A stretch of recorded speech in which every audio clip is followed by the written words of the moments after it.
welcome back. We have found a campground that's definitely at the top of our favorites list. Oh, we're getting an escort? Yeah, it's easy. This view's gonna be awesome, which I saw on the online. And we got our tag that tells everyone exactly where we are, where to find us, and when to find us. We do try to remember when we go out and about to like pop it down and put it down, but then we forget to put it on when we come back. It's usually it just rests up here. So. Well, it's in the right spot for right now. Here comes our golf cart, I bet. I like this escort. He came, he told us the plan, said I'm not gonna bother you unless you flag me down and need my help. This is what we're gonna do and I'm gonna leave you to it. I like that kind of escort. I like it too. Now this, my friends, is a legit resort. They have a hot tub. They have a lot of amenities. The pull in, we literally pulled in and we're dropping. It's just perfection. We have this concrete pad. We have a view of the National Monument right here. All the views are beautiful. I want to say this was in the mid 40s for the pull throughs. A little more if you wanted a fence, a little more privacy, or some of the prime viewing spots back there, maybe in the 50s or a little more than that. But this is a great campground for a really great price. This may be one of the nicest campgrounds we've ever been to. Canyonview Resort. This is just a beautiful, like if you wanted to come stay and never leave the park and just look out over the mountains, this place is great. Now before we say too much, we probably need to test that hot tub out and make sure that it's up to par. Yeah, I mean generally on travel day we don't do a whole lot. Once we land somewhere, that's kind of like chill time, get off the road, refresh and hit it hard tomorrow. But we may have to go test a hot tub tonight. As always, we're doing this for you. It's all for you guys. Man, one of the things I love, and I don't get very often, is when I get to an RV site that actually has 2 sewer hookups. We have one outlet on the back that dumps our kitchen sink. We have an outlet on the front that does our gray water for our shower and our black tank. I have the T that hooks both of them together, but they just never quite seem to drain right. Those accordion things keep breaking on me. So I usually just hook one up to the shower and let it drain until the sink gets full, and then I swap them. It's not a big deal, but sometimes it's the little things.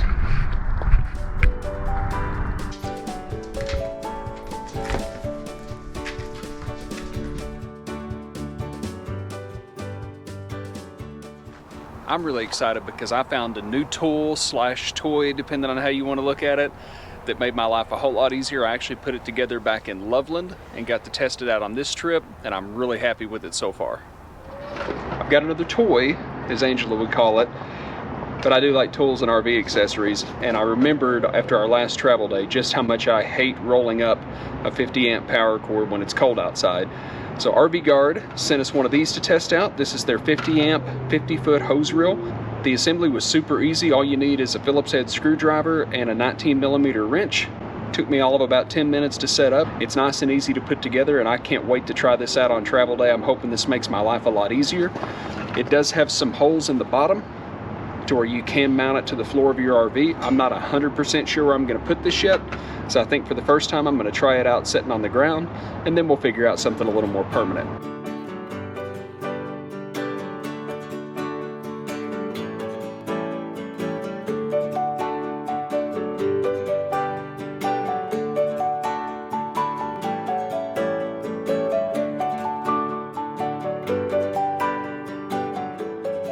My power cord's kind of old, so it's got a little bit of a memory to it, but I think once I use this a few times, it's going to straighten out. I definitely need to mount it to the floor though, because it's got a lot of movement. You kind of have to stand on it when you're rolling up that heavy cord, so I'll figure out a good place to mount this, but this is definitely an upgrade.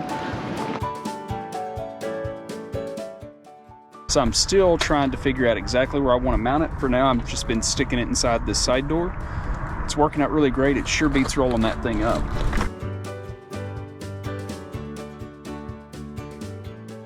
Our travel day was pretty non-eventful. It was nice, no issues. I did have to add one thing to my inside checklist after a little problem we had before.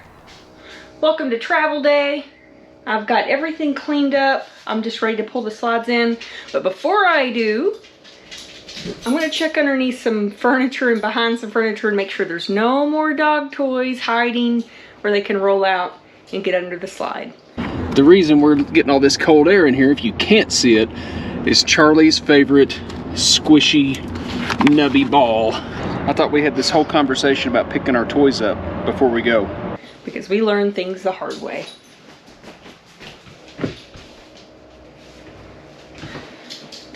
Clear for now. Believe it or not, I actually had a little bit of anxiety about this trip. I've had everyone tell me that the Rocky Mountains are steep, long pulls, long downhills.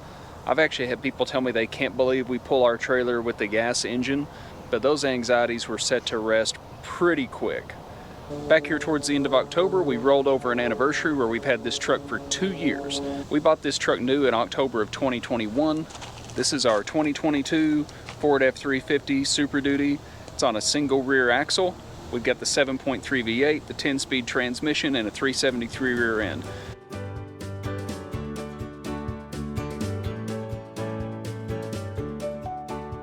This truck is set up perfectly for what we do. It may get a little thirsty, but it never lacks for power. Now, this is an XLT. Trucks were in really short supply in 2021 and 2022 to some extent. So an XLT is what we were able to get, but it's a really great bang for your buck. This truck's stickered just a little over $55,000. And if you think you need a ton of money to get into the RV game, you really don't. A lot of it's about trim level. I got on the Ford website this morning and decided to spec out a new truck just like this, just to give you guys a little bit of an example of what you can get for your dollar. So this truck here today is gonna spec out for about 55 grand, 56 grand, somewhere in there. But when you start going up in trim level, that's when you really start spending money. So for example, to go from an XLT to a Lariat, which is the next step up, that's about $11,000 on top of the sticker. If you wanted to go from an XLT to a King Ranch, which is another level up, you're talking about $25,000. And this is straight from the Ford website. You can go there and build out your own truck if you want to. And if you want to go from an XLT all the way to the Platinum, you better break out that big Bob Barker checkbook for about $27,000 as an added price. So trim level means a lot. You don't necessarily have to spend a ton to get a great truck that'll do everything you want it to do. People ask me all the time why I chose gas. Am I happy with the gas decision? Absolutely. Now, those Power Stroke diesels are awesome, and I've driven them and I love them. But money's a factor for us. We do have a budget. We do have to stay in a certain spending level to be able to maintain our lifestyle.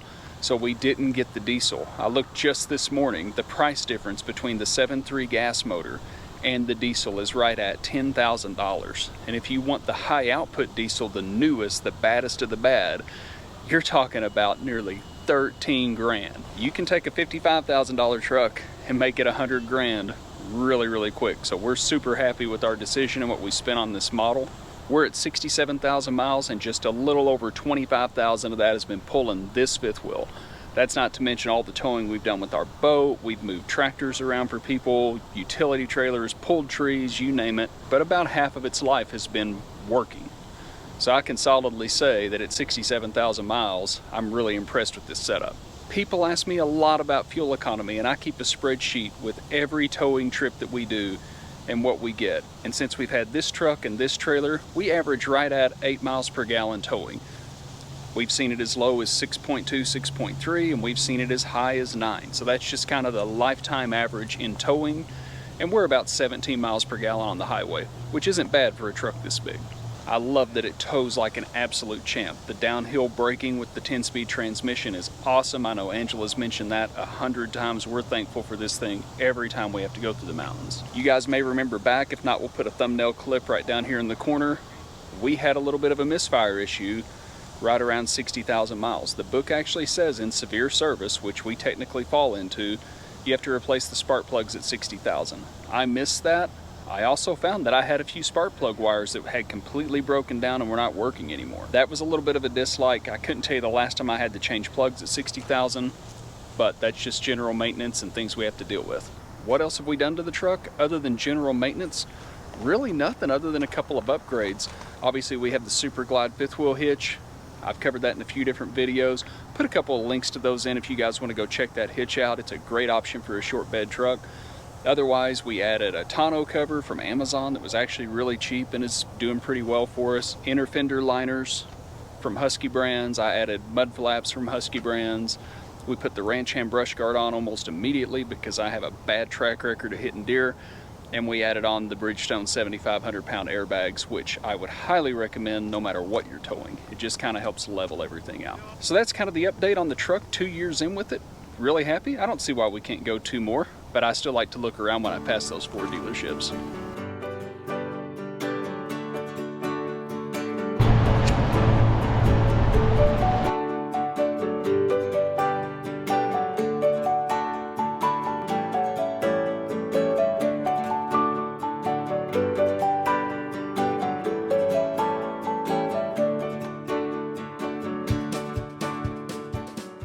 I couldn't be happier with the truck, and we're getting 7.5 miles per gallon on this trip, and it's been a lot of uphill, so I'm pretty happy with that. We usually run right around 8 mpg, so we didn't lose much in the mountains. The truck's doing really good. I don't know how I haven't had to put brakes on it yet. Whatever you drive, whatever you tow, just get out there and do it. So we have made it to Canyonview RV Resort here in Grand Junction, Colorado. Little follow-up on the truck. We ended up driving 5 hours and 9 minutes today, 289 miles, and we got 8.0 mpgs on the truck. So I'm really happy with that, given some of the grades and the long pulls we were pulling. What we really love about this campground, besides everything, the amenities, the sights, my favorite thing is that it has a strip of grass for the dogs and the space between campers, and that's a luxury. It's been a pretty decent little campground, $52.88 a night, which is a little high for what we like. A little noisy. It's a really nice campground. It's a very tight campground. You don't have a whole lot of space between you and your neighbor, which that's what you get into sometimes. What I love here is the pull-through sites are huge. We've got a ton of room in the front, a ton of room in the back. We could park a truck on both sides of it. I love the concrete pad out front, kind of keeps us from tracking a bunch of dirt in. Everything here is pretty new and very pretty. It's nice and paved all the way through, no major trees or obstacles. It's just it's a dream to get in and out of. I guess we did have a little bit of excitement. We did pass an 18-wheeler that had one tire completely shredded and one that was ready to go. So we were ready to get past that really fast. Watch the vehicles around you, especially on big trucks and vehicles pulling trailers. Look for wobbles in those wheels or anything that just doesn't look quite right. We actually caught this tire right after it blew, and it was about to shred the other tire all over the highway, which could have been disastrous for us if we hit it. And although we haven't been able to show everything to you, we have enjoyed it. For you guys that were worried, the hot tub was working. It was wonderful last night. It was up to par, and then some. Yes. All right, time to go explore.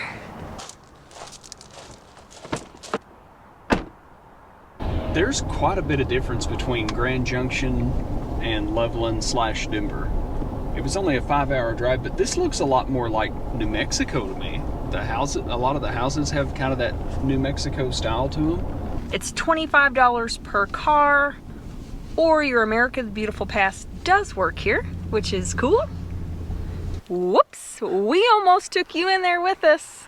And we literally just covered that we can't film inside of a national park, and we got right inside. And this isn't like Colorado Monument National Park, but it is managed by the National Park Service. So a quick Google search reminded me that we can't film here. Sorry, but that doesn't mean that you shouldn't come yourself. Some people we met at the campground told us that the views are going to knock our socks off, and they did. Now we're going to go figure out what the rest of the day has in store for us. We're all cleaned up after all that work we did today. All that hiking. We're headed out to dinner to the Goat and Clover. We're going to meet up with some viewers and friends, so we're excited. They were gracious enough to show us their town. Invite us out for dinner, so better be good. So while a big chunk of our journey on this trip have been things that we can't show you inside the National Park Service, today we're going to venture out and take you somewhere that we can show you that's outside the National Park Service. As we get ready for a fun-filled day of adventure, we realized our resident glove loser here, who tends to lose everything, also may or may not have left her glasses at the hot tub the other night. And has subsequently forgot a couple of times to stop and get them. So we're going to go do that now. Even though the office is right there. To say it's within walking distance is an overstatement. But. Find. So it turns out they have a lost and found here. And your glasses made it. We're doing the Grand Mesa Scenic Drive today, and I'm getting to do something that I almost never get to do, and that's sit in the passenger seat and enjoy the scenery while Angela drives. It's usually the other way around. Enjoy what you can. It's not gonna last long. He's already grabbing. You asked me to drive. You know the consequences. Yeah, that 35-mile-an-hour turn becomes more of a challenge than a suggestion. The Grand Mesa is the largest flat-topped mesa in the world. It rises 6,000 feet above Grand Junction, about 11,000 feet above sea level. It's hard to tell if it's a high elevation, the aspens, the evergreen forest, or the wildlife that's taking your breath away. It's 73 degrees where our camper's at in Grand Junction, and it's 40 degrees where we are at the top of this mesa. And snow everywhere.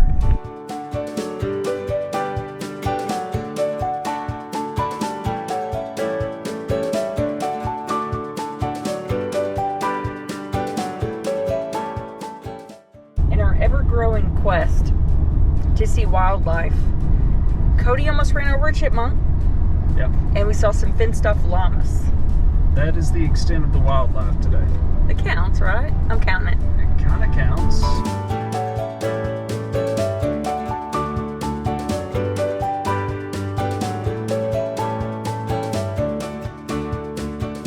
We're about to drive down through Palisade, which is supposed to be a beautiful little area with lots of fruit trees and wineries.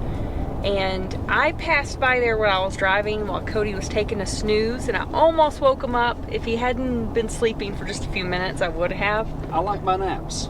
But I'm excited for him to see it. Palisade is known for its peaches and peach festivals in the summer, wines all year long, and then the town offers fishing, hiking, small town shopping, or just a beautiful scenic drive.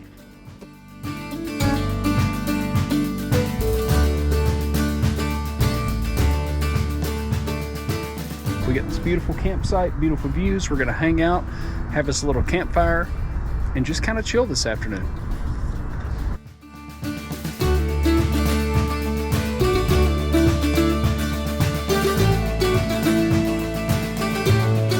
Save the dogs!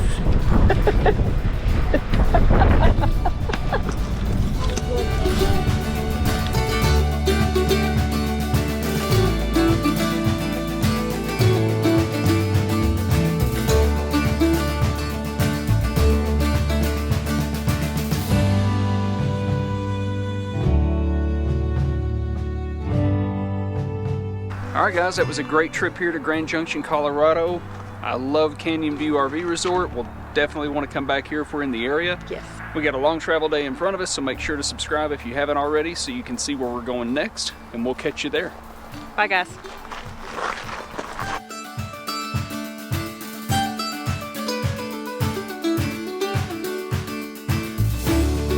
I can't say actually. People ask me a lot about fuel economy. I can't say actually. People ask me a lot about fuel economy. I actually keep this. So it's got some kinky memory to it. RV Guard sent us this hose reel to test out. That's not a hose. It's a screwdriver and a couple of wrenches, so nice and easy. So I can't wait to try it. The assembly was nice and easy. So you wanted to start this video out with controversy.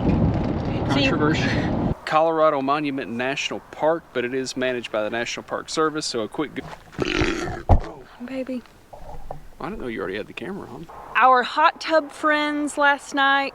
Does that sound really weird and creepy? That sounds, some folks we met at the campground. Let's go with that. And they did. We did a really quick hike, Devil's Kitchen and Spider. Ah! Kill it! No, right here. Ah! Where'd it go? It ain't there now. Okay, all right. Woo! Where were we?